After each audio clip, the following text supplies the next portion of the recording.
Hey guys, everyone knows that Bloodborne is the greatest game of all time. Better than Dark Souls. Yep, I said it. It's better than the original great game. Well, Demon Souls was the original, but you know what I mean.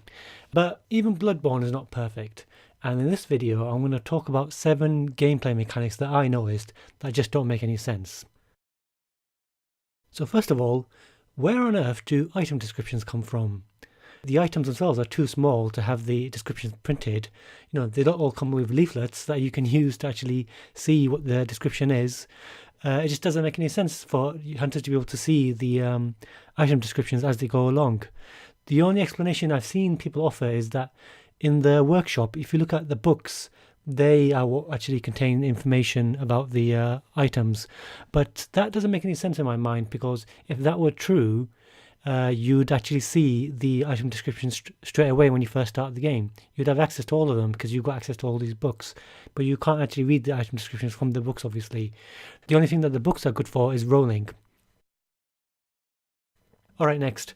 Every time you kill an enemy in the game, if the enemy is a small enemy, a mob, he's going to come back right after you actually reawaken at a lamp. There's no story reason for this to happen, but it does. But this is a problem in all the Souls games. You know, there's no particular reason why enemies should come back, but they do. Okay, so when you kill one of the normal enemies in the game, the mobs, they actually turn into ragdolls. But you notice that hunters, if you kill one of them, and bosses actually disappear. Why do they disappear? Where on earth do they go? It doesn't make any sense. And the worst still, they leave behind items. That is really, really weird. So the guy's body will completely disappear, but he's going to leave behind some really important and useful item for you. That's interesting. It doesn't make any sense at all. Next, when you actually get killed for the first time by one of the bagmen from Yahagul, obviously the gameplay mechanic is that it takes you to Yahagul, in one of the jail cells. That's fine, but the fact is, if you look at when you get killed as a hunter, in any other part of the game, your body disappears. It even disappears when you get killed by the bagmen, and obviously you reawaken at one of the lamps. But if that's true, how could the bagman actually kidnap you at all? Because your body should disappear and go back to the lamp that you last woke up from.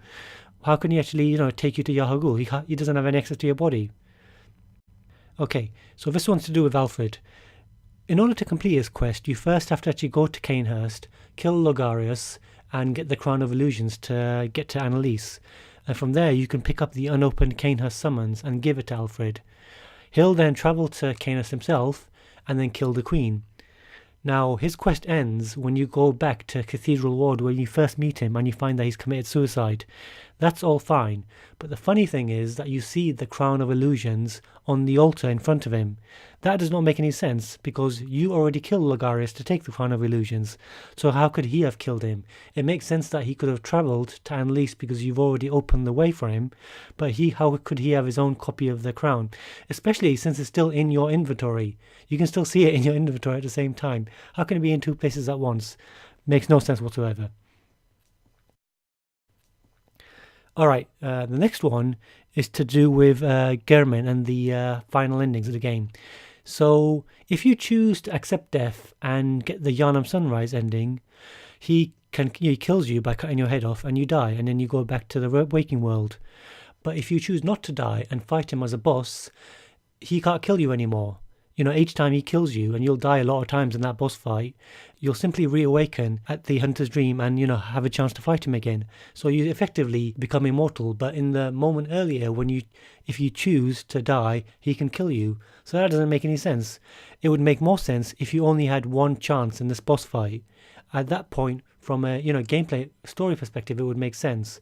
But from a, I suppose from a general ease of use and gameplay perspective, that'd be very, very annoying to only have one fight, one chance to kill Gehrman. Now the final thing is to do with Gehrman himself. So both Gehrman and the player character are attached to the dream. That's quite obvious. And if you try and attack Gehrman before the boss fight, he'll simply disappear and he'll come back right at the end of the game when he's supposed to. But if he's immortal like that, if he has if he can simply disappear if you attack him, how is it that you're able to kill him in the first place? If he kills you, the hunter, you simply respawn which, you know, makes sense from a gameplay perspective. But for some reason, at the end of the fight, so at the end of the game, he only has 1 life left. That does not make any sense whatsoever. Alright guys, so those are the things I was able to think of over the last few days to actually nitpick in the game regarding the gameplay mechanics. If you disagree with anything I said, leave a comment and let me know. Or, you know, if there are any more gameplay mechanics that you think don't make any sense, just add them to the comments and, you know, we can talk about them. Alright, cheers, bye.